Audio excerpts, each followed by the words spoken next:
வணக்கம் நண்பர்களே, நீங்கள் பார்ப்பது டிராவல் வித் MSK. ஆன்மீகம், கலாச்சாரம் மற்றும் இயற்கை காட்சிகள் கொண்ட ஒரு அற்புத பயண சேனல். இன்றைய பயணத்தில் நாம் ஒரு புனித இடத்துக்கு செல்கிறோம், ஹரித்வார். இந்த வீடியோவில் ஹரித்வாரின் வரலாறு, கங்கை ஆரத்தியின் முக்கியத்துவம், ரோப்வே பயணம், கோயில் தரிசனம் மற்றும் ஆன்மீக அனுபவம் அனைத்தையும் உங்கள் பார்வைக்கு கொண்டு வந்துள்ளோம். வீடியோவை முழுமையாக பாருங்கள். லைக் பண்ணுங்க, ஷேர் பண்ணுங்க, சப்ஸ்கிரைப் பண்ணுங்க. நம்முடன் ஆன்மீக பயணத்தில் தொடர். ஹரித்வார், இந்த பெயருக்கே ஒரு புனித தீப்தி உள்ளது.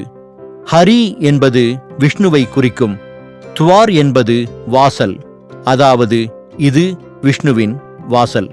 இந்த இடத்தில்தான் புனித கங்கை நதி ஹிமாலயத் தொடரிலிருந்து பிளைனுக்குள் முதல் முறையாக வருகிறது. இதனால் இந்த இடம் ஒரு முக்கிய தீர்த்த ஸ்தலமாக கருதப்படுகிறது. சத்திய யுகத்தில் பாகீரதன் தவம் செய்ததால் பரமனிடமிருந்து கங்கை பூமிக்கு வந்ததாக புராணக் கதைகள் சொல்கின்றன. அந்த கங்கையின் கரையில்தான் ஹரித்கி பாவுரி, மான்சா தேவி, சண்டி தேவி கோயில்கள் அமைந்துள்ளன.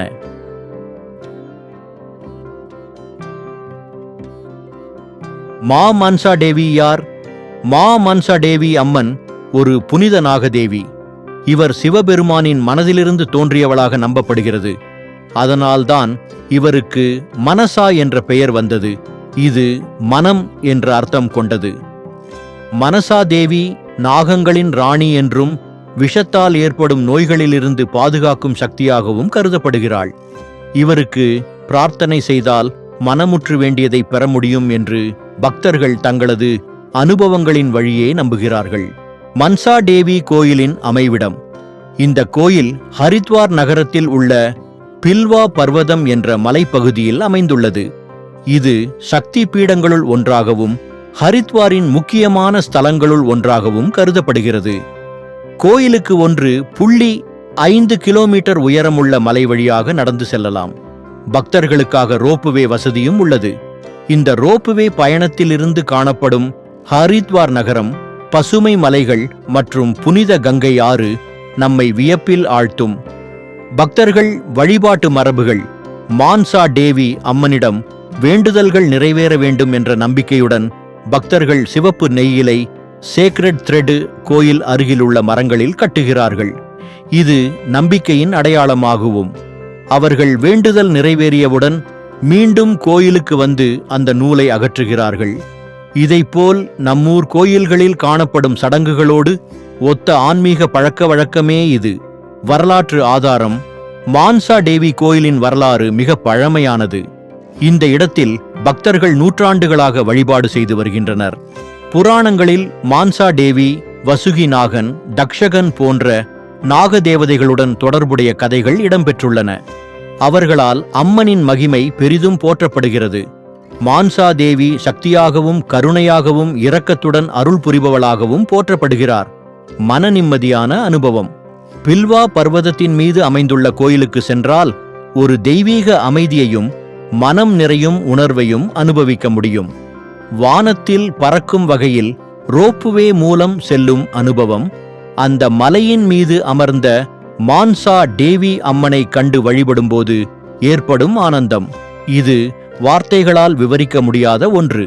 மான்சா தேவி கோயில் தரிசனத்திற்கு பிறகு பில்வா மலைமுனையில் உள்ள புனித அம்மனின் அருளை பெற்றுவிட்டு நாம் அனைவரும் ரோப்வே மூலம் மீண்டும் மலையிலிருந்து கீழே வந்தோம்.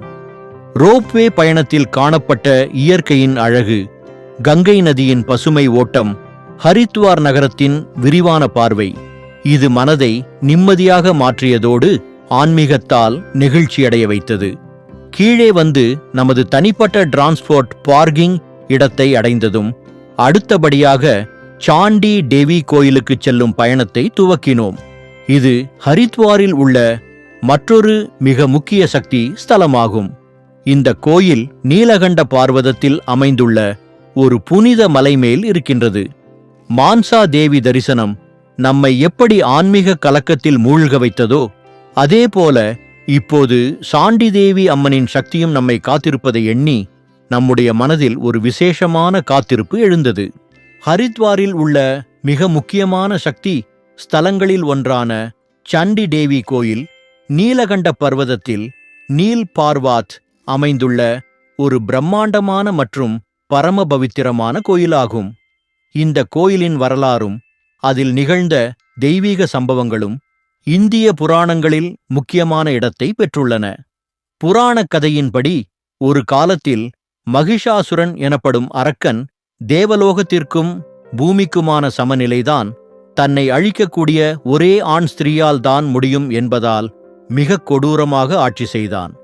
இந்த அரக்கனை அழிக்க துர்காதேவி தங்கள் உருவமான சண்டி தேவி சாண்டி தேவி ஆக குரூர வெற்றியின் வடிவத்தில் தோன்றினாள்.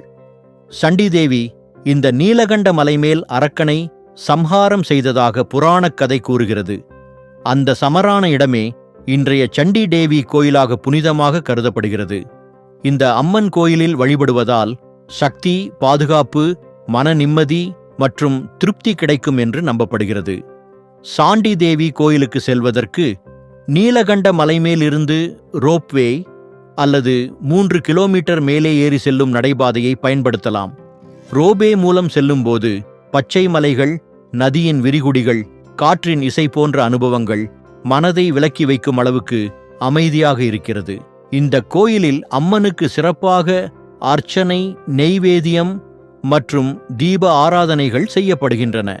இங்கே வந்த பக்தர்களின் மனதில் சண்டி அம்மன் எங்களை காக்கிறாள் என்ற நம்பிக்கையும் ஒரு பாதுகாப்பும் நிறைந்திருக்கும். ரோப்வே மூலம் கோவிலுக்கு போனதும் சுமாராக 10 முதல் 15 நிமிட சுரங்க பயணத்துக்கு பின் கோவிலுக்கு அடைந்தோம்.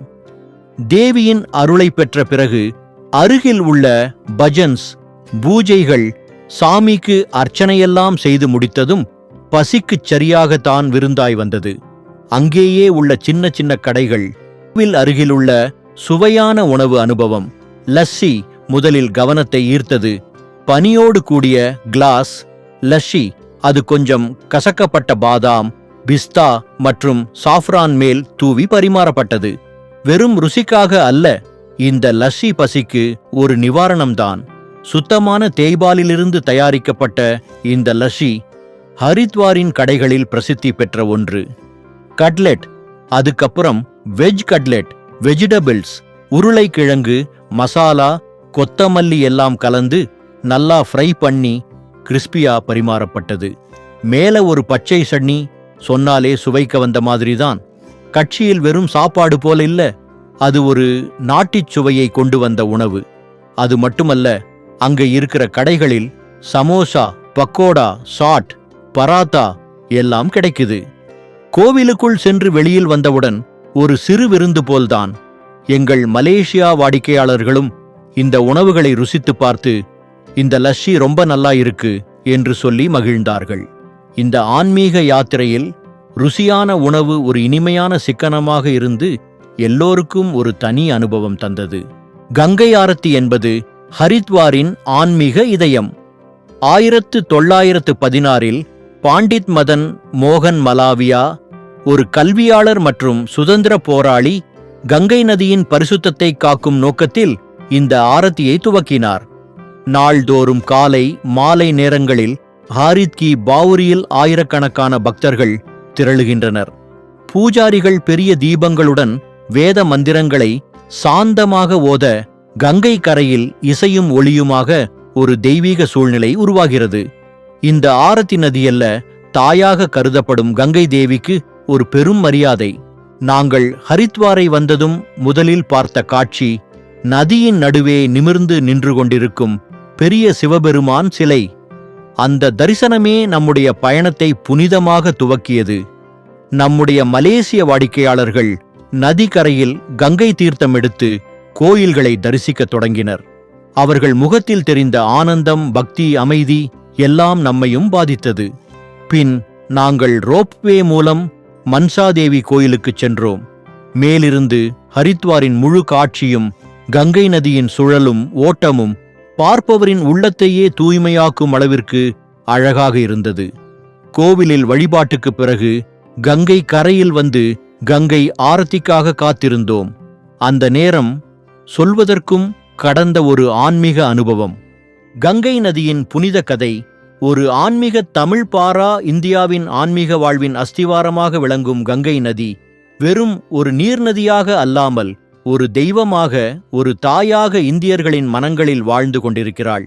இந்த புனித நதியின் தோற்றம் பற்றி புராணங்களில் கூறப்படும் கதைகள் மனதை பனிக்கடலாய் ஆழமாக தொட்டுவிடும். இந்த கதை இராமாயணம், மகாபாரதம் மற்றும் பல புராணங்களில் காணப்படுகிறது. புராணக் கதையின்படி அயோத்தியாவின் சூரியவம்ச அரசரான சாகர மகாராஜாவின் 60,000 மகன்கள் ஒருமுறை தங்கள் தந்தையின் ஆசையை நிறைவேற்ற தேவலோகத்திற்கு சென்று அதில் தவறாக கபில முனிவரை குற்றவாளியாக எண்ணினர். அதனால் கபில முனிவர் தனது கண்கள் திறந்தவுடன் அந்த மகன்கள் அனைவரும் சாம்பலாயினர். அவர்களை மீட்டும் மோட்சம் கொடுக்க வேண்டும் என பல தலைமுறைகள் வரை யாரும் முடியவில்லை. பிறகு சாகர மகாராஜாவின் வம்சத்தில் உள்ள பாகீரதர் என்ற ராஜகுமாரர் கடும் தவம் செய்து பிரம்மாதேவனை மகிழ்வித்து கங்கை தேவியை பூமிக்கு அழைத்தார்.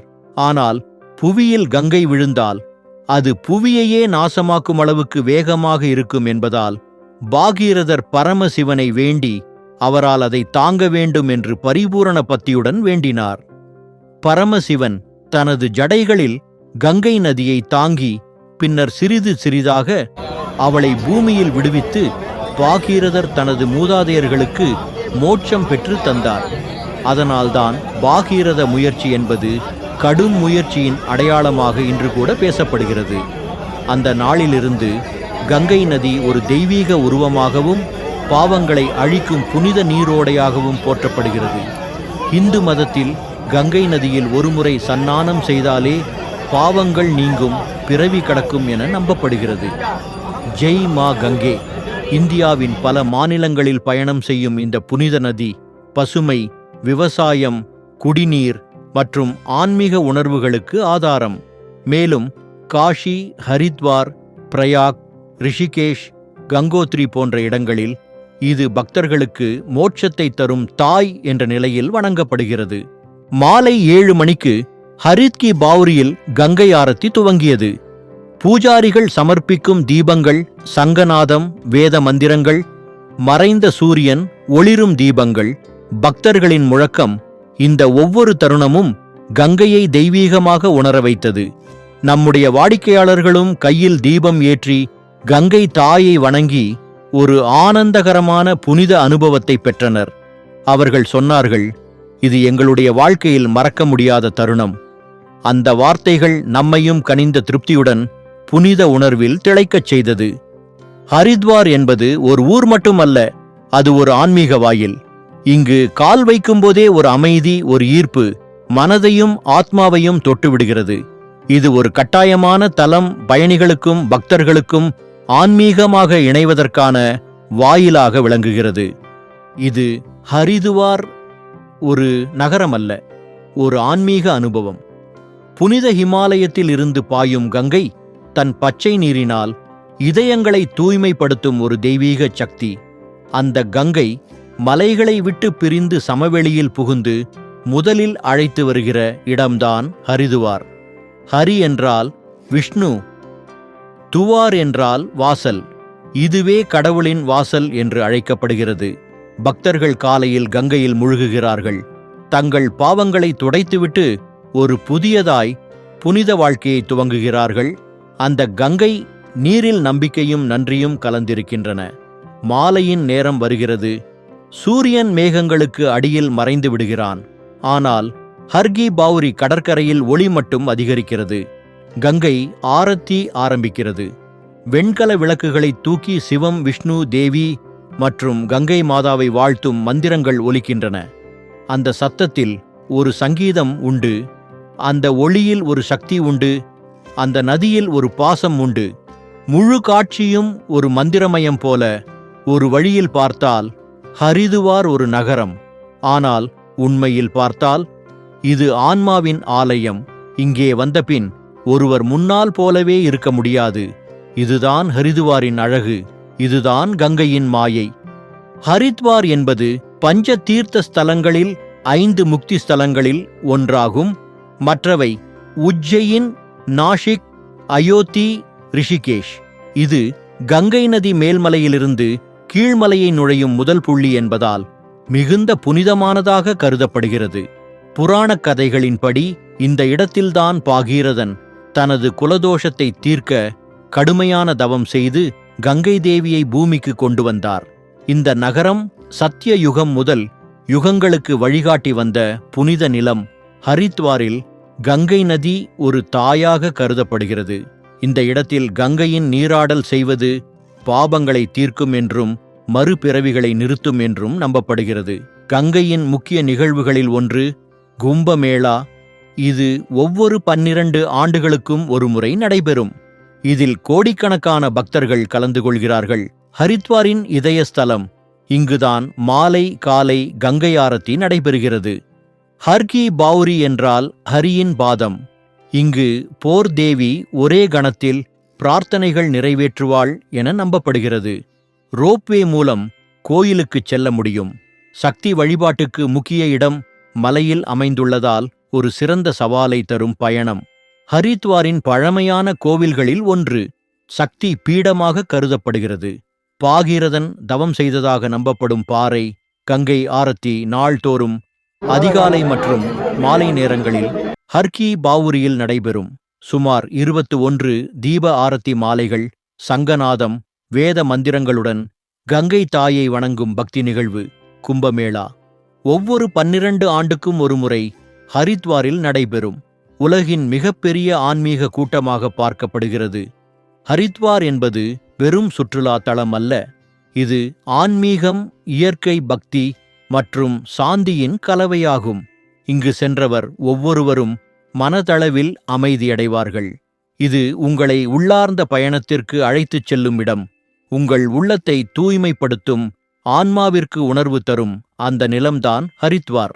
இந்த ஹரித்வார் மற்றும் கங்கை ஆரத்தி பற்றிய பயண அனுபவம் உங்களுக்கு பிடித்திருந்தால் லைக் பண்ணுங்க, ஷேர் பண்ணுங்க, உங்கள் நண்பர்கள், குடும்பத்துடன் சப்ஸ்கிரைப் பண்ணுங்க. டிராவல் வித் எம்எஸ்கே சேனலை பெல் ஐகானை அழுத்தி வரும் வீடியோக்கள் அனைத்தையும் உடனுக்குடன் பாருங்கள்.